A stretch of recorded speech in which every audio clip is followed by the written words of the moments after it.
ठीक है। पहला देखिए एग्जाम्पल से हम लोग समझते हैं। पहला है Arun says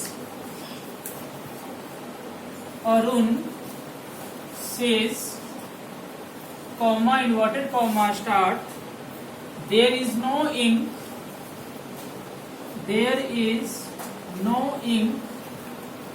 in ink pot. समझिए इसको, कैसा सेंटेंस है, कैसा सेंटेंस लग रहा है, असर्टिव सेंटेंस लग रहा है। कैसे लग रहा है असर्टिव सेंटेंस? देखिए फुल स्टॉप लगा हुआ है और असर्टिव सेंटेंस में हाँ या ना का बोध होता है।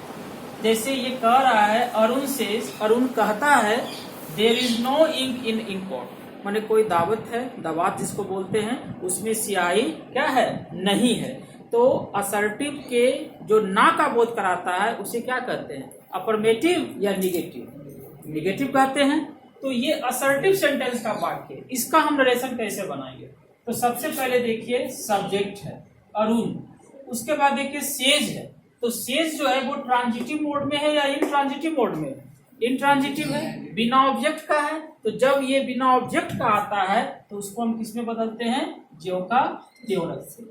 अगर सेज के बाद ऑब्जेक्ट रहता तो उसको किस में बदलते हैं हम लोग, टेल्स में बदलते। तो क्या हो गया, Arun says comma inverted comma that. अब आप बोलिएगा कि सर डैट कहां से आ गया? तो असर्टिव सेंटेंस का जब हम नरेशन बनाते हैं तो कॉमा इन्वर्टेड कॉमा को किस में बदलते हैं, डैट में। क्लियर हो गया। उसके बाद देखिए सब्जेक्ट लिखेंगे तो सब्जेक्ट में देयर, ठीक है। अब जब हम रिपोर्टेड स्पीच बनाते हैं तो नरेशन में तीन चीजों को फॉलो करते हैं। क्या क्या बदलाता है? Change of person, change of tense और अदर सेंटेंस। तो इस वाक्य में देखिए कहीं पे आपको पर्सन दिख रहा है, नहीं दिख रहा है। तो पर्सन नहीं दिख रहा है तो इसमें चेंज ऑफ पर्सन नहीं होगा, लेकिन टेंस देखिए दिख रहा है, इज दिख रहा है तो चेंज ऑफ टेंस करेंगे। तो चेंज ऑफ टेंस का नियम है कि यदि रिपोर्टिंग वर्ब किसको बोलते हैं, कॉमा इन्वर्टेड कॉमा के जो बाहर होता है। तो यदि रिपोर्टिंग वर्ब आपका प्रेजेंट में रहता है या फ्यूचर में रहता है तो रिपोर्टेड स्पीच का जो टेंस रहता है सेम रहता है। तो देखिए यहाँ पे इज है तो क्या बाज होगा या इज होगा? क्यों होगा? क्योंकि रिपोर्टिंग वर्ब क्या है, प्रेजेंट। यही अगर रहता विल से रहता तो भी क्या लगाते हैं, नदी, प्रेजेंट ही बनता। तो इसको बनाएंगे there is no ink in ink. समझ गए? इस प्रकार से बनाते हैं। अगर सेज के बाद ऑब्जेक्ट रहता तो टेल्स में, अगर से रहता और उसके बाद ऑब्जेक्ट रहता तो टेल में, अगर सेड रहता उसके बाद ऑब्जेक्ट रहता तो किसमें बदलते हैं, टोल्ड में। ये तो बताए हैं, केवल रिवीजन कर रहे हैं। दूसरा देखिए बनाते हैं, I said comma inverted comma start Manish will not pass, Manish will not pass. ठीक है, याद रखिएगा हमेशा इन्वर्टेड कॉमा जो होता है वो चिन्ह के बाहर लगता है ना, मैंने उसके अंदर में ही सब कुछ लिखा था। अब देखिए मैंने कहा, सेड आ गया, I said Manish will not pass. Manish जो है वो पास नहीं करेगा। ये कैसा वाक्य है, कैसा वाक्य है, असर्टिव है। असर्टिव में क्या है, निगेटिव। तो इसको क्या बनाएंगे, आई। क्या सेट के बाद ऑब्जेक्ट है तो सेट के बाद अगर ऑब्जेक्ट नहीं रहेगा तो उसको क्या करेंगे, सेट में ही बदल देंगे। अगर सेट के बाद कुछ रहता तो किसमें बदल देते हैं, टोल्ड में बदल देते हैं। तो क्या हो गया, आई सेड दैट। क्लियर हो गया। उसके बाद देखिए दैट क्यों लगाएं, क्योंकि कॉमा इन्वर्टेड कॉमा किसमें बदलता है, दैट में, असर्टिव सेंटेंस में। उसके बाद मनीष को डाल। अब देखिए मैंने बताया था कि यदि रिपोर्टिंग वर्ब प्रेजेंट या फ्यूचर में रहेगा तो रिपोर्टेड स्पीच का टेंस में परिवर्तन नहीं होगा। जैसे यहाँ पे शेष था तो नहीं बदला, विल से रहता तो भी नहीं बदलता। लेकिन यदि पास्ट टेंस में रहेगा तो ये क्या होगा, corresponding form of the tense के अनुसार बदलेगा।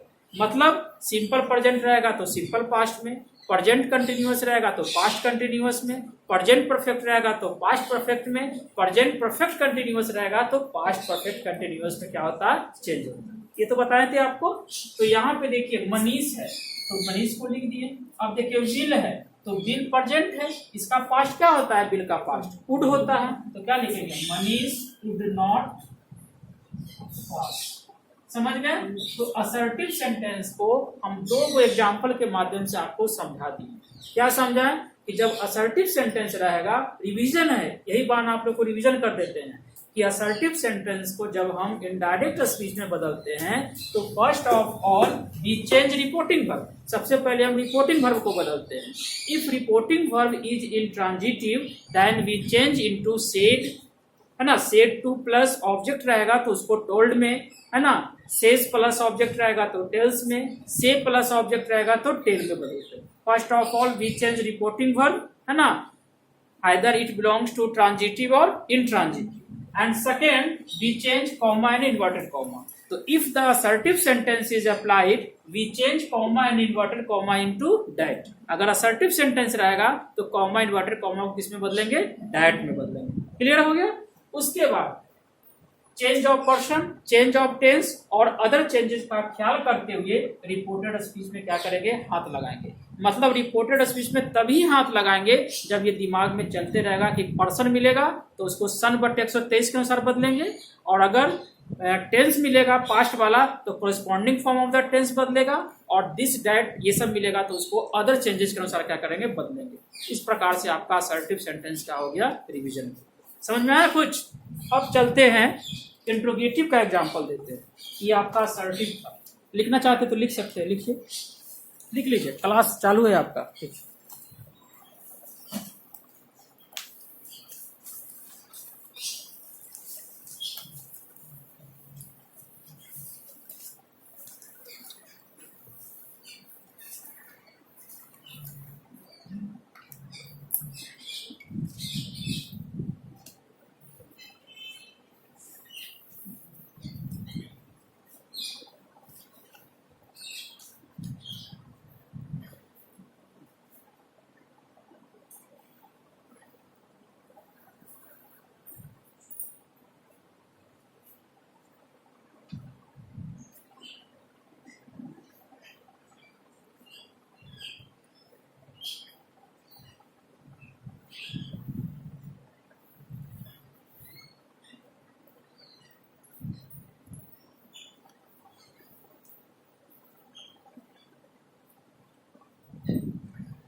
लिख लिए हैं?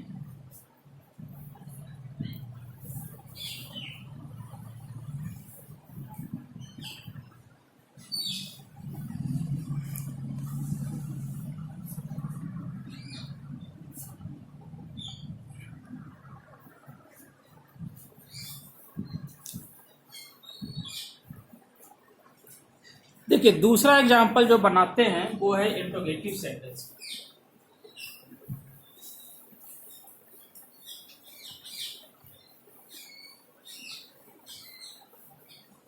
देखिए, इंट्रोगेटिव सेंटेंस का आप एग्जाम्पल देते हैं। मोहन सेड टू मी, इसको लिख सकते हैं indirect speech of, indirect speech of, है ना, इंटेरोगेटिव सेंटेंस।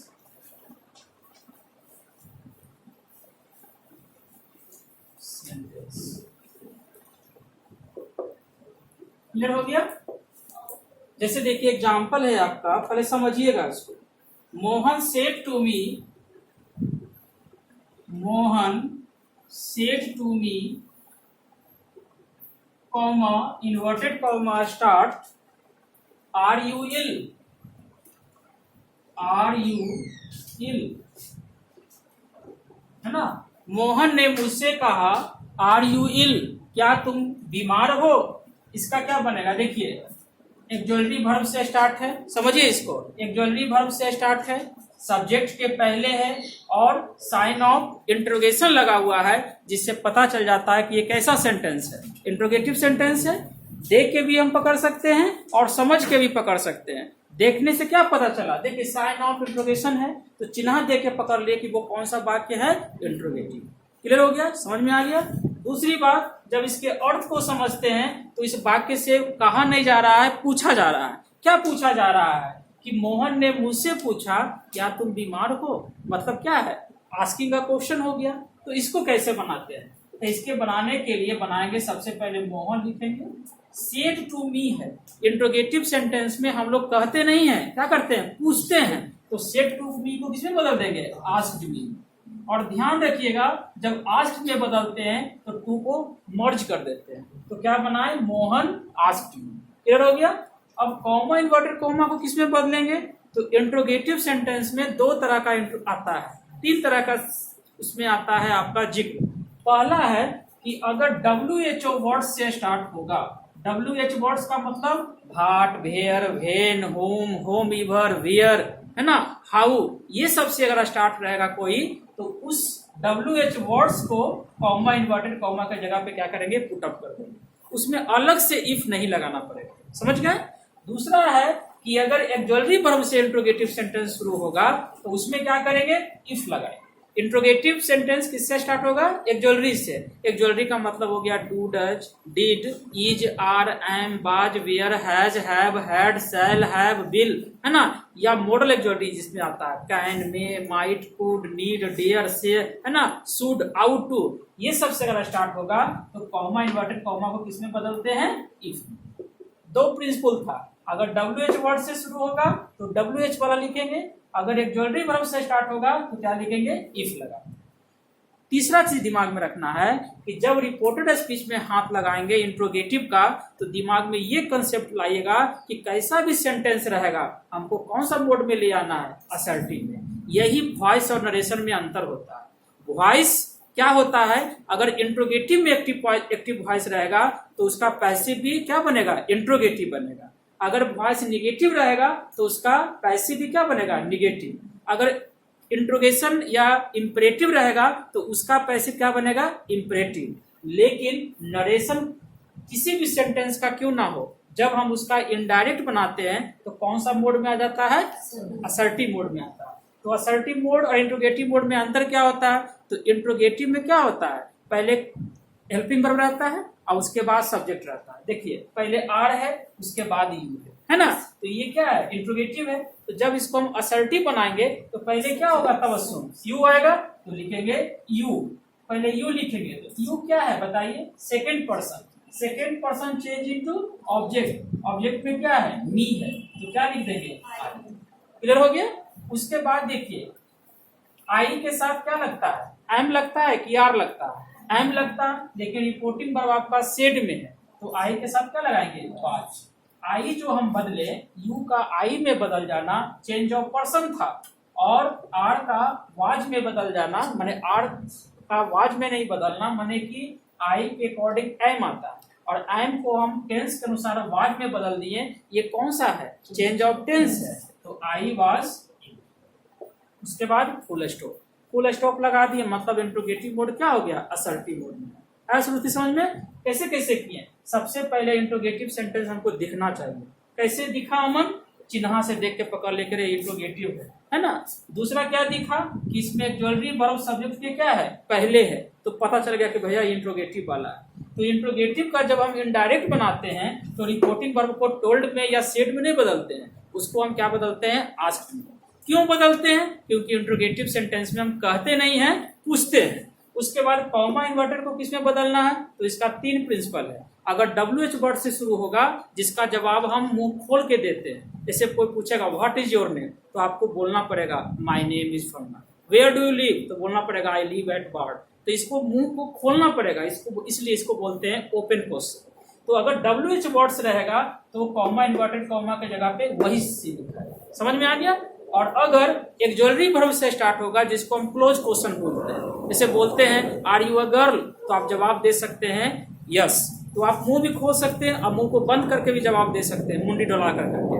तो इसमें हम मुंह को नहीं खोलते, इसलिए क्या बोलते हैं, क्लोज क्वेश्चन। तो अगर क्लोज क्वेश्चन रहेगा तो इफ लगाएंगे, और अगर ओपन क्वेश्चन रहेगा मैंने WH वाला परिवार रहेगा तो उसको लिखेंगे। क्लियर हो गया। और उसके बाद change of person, change of tense, other changes का दिमाग में यूटिलाइज करते हुए उसको असर्टिव मोड में क्या करते हैं, कन्वर्ट। आया समझ में? बढ़िया से चलिए। अब दूसरा देखिए एग्जांपल बताते हैं WHO वाला। My father said to me comma inverted comma start how are you. मेरे पिता ने मुझसे कहे हाउ आर यू, तुम कैसे हो।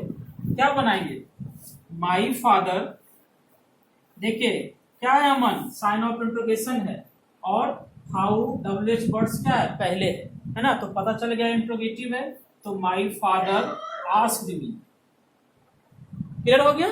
समझिए यहाँ पे माई फादर क्या हो गया, आस्क्ड मी।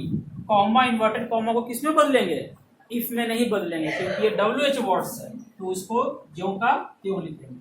तो हाउ को क्या करेंगे, H स्मॉल कर देंगे। ठीक है।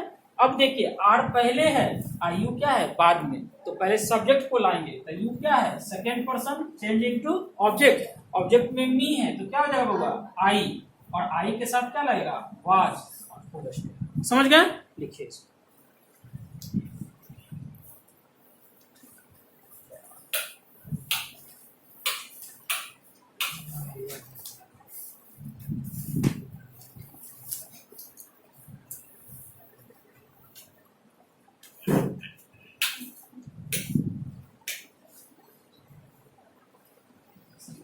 हाँ हाँ पेन है,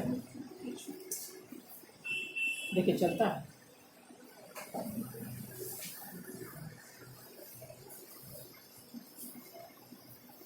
आप लोग की तरफ कैमरा कर रहे हैं।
समझ गए ना? अब देखिए उसी इंट्रोगेटिव में एक आता है चॉइस का आता ऑप्शन। हंस रही है उत्सव?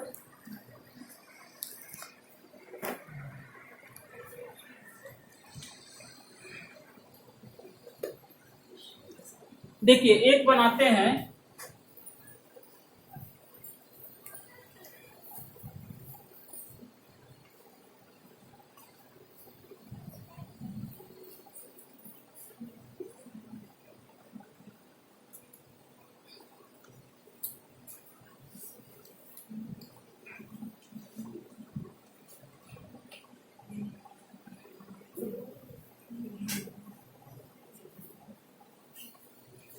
देखिए माई सिस्टर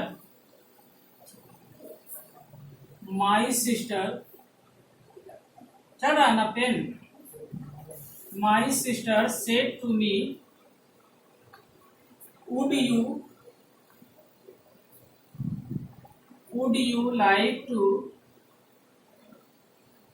टेक टी और कॉफी। देखिए मेरी बहन ने मुझसे कही कि तुम चाय लेना पसंद करोगे या कॉफी। देखिए साइन ऑफ इंट्रोगेशन है ना, ये भी प्रश्न सूचक वाक्य है, लेकिन इस प्रश्न सूचक वाक्य से क्या दिख रहा है, चॉइस पूछा जा रहा है आपसे कि आप चाय पियोगे या कॉफी। तो जहां इंट्रोगेटिव सेंटेंस से चॉइस का बोध होता है वहां पे कॉमा इन्वर्टेड कॉमा किसमें बदलते हैं, वेदर में बदलते हैं। क्या इसके पहले बताए थे कि जहां WHO वर्ड से स्टार्ट होगा तो कॉमा इन्वर्टेड कॉमा की जगह पे क्या लगेगा? कृति, वही शब्द लगेगा। अगर एक ज्वेलरी ग्रुप से स्टार्ट होगा तो क्या लगाएंगे? शिवानी, इफ लगाएंगे। लेकिन जहां पे चॉइस का बोध होगा तो वहां पे क्या लगाएंगे? शैली, वेदर का प्रयोग करेंगे। बाकी सेम प्रोसेस है। तो क्या बनाएंगे? My sister asked me. Asked क्यों लगा गौरव? आस्क्ड क्यों लगा? क्योंकि इंट्रोगेटिव सेंटेंस में हम कहते नहीं, क्या करते हैं? पूछते हैं। तो वेदर लगा। वेदर क्यों लगाए हर्ष?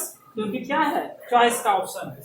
उसके बाद देखिए, एक ज्वेलरी वर्ब पहले है और सब्जेक्ट बाद में है, तो क्या करेंगे मनीष? पहले यू लिखेंगे कि पहले वुड लिखेंगे? पहले यू का काम तमाम करेंगे। तो यू क्या है? Second person, change into object. Object में मी है तो क्या बनाएंगे? आई। और आई के बाद क्या लगाएंगे? वुड। वुड है पास्ट है, इसलिए इसको नहीं बदलेंगे। I would like to take tea और कॉफी। इसके बाद फुल स्टॉप।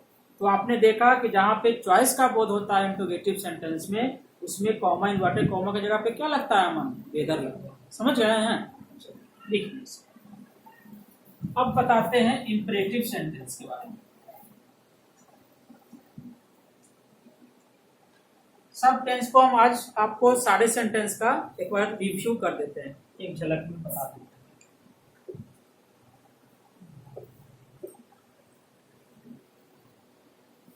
देखिए, इंपरेटिव सेंटेंस, अगला जो सेंटेंस है आपका वो कौन सा सेंटेंस है? Imperative sentence. इंपरेटिव सेंटेंस में जो मेन चीज होता है वो क्या होता है? उसका कमांड होता है। इंपरेटिव चीज में क्या आता है? कमांड। और कमांड को हम 4 संयुक्त रूप में मिला के बनाते हैं, जिसको हम क्या बोलते हैं?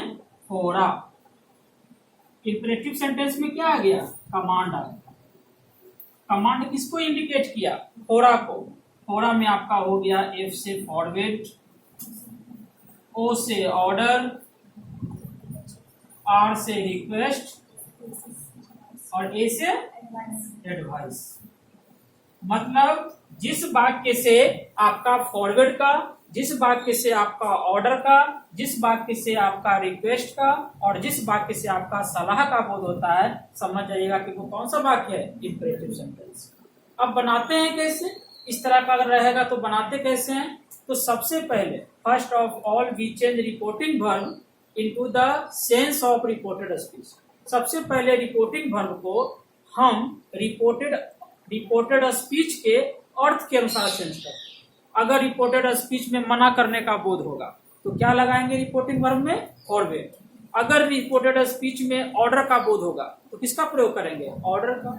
अगर रिपोर्टेड स्पीच में प्लीज या काइंडली लगा रहेगा तो किसका प्रयोग होगा? रिक्वेस्ट का। अगर उसमें ना ऑर्डर का बोध होगा ना रिक्वेस्ट का बोध होगा, उसमें सलाह का बोध होगा, तो क्या का प्रयोग करेंगे? एडवाइस का। और कभी कभी ऐसा कंफ्यूजन होता है कि पता नहीं चलता कि इसमें क्या लगाएंगे, तो उस तरह के वाक्यों में क्या लगा देंगे? आस्क लगा देंगे।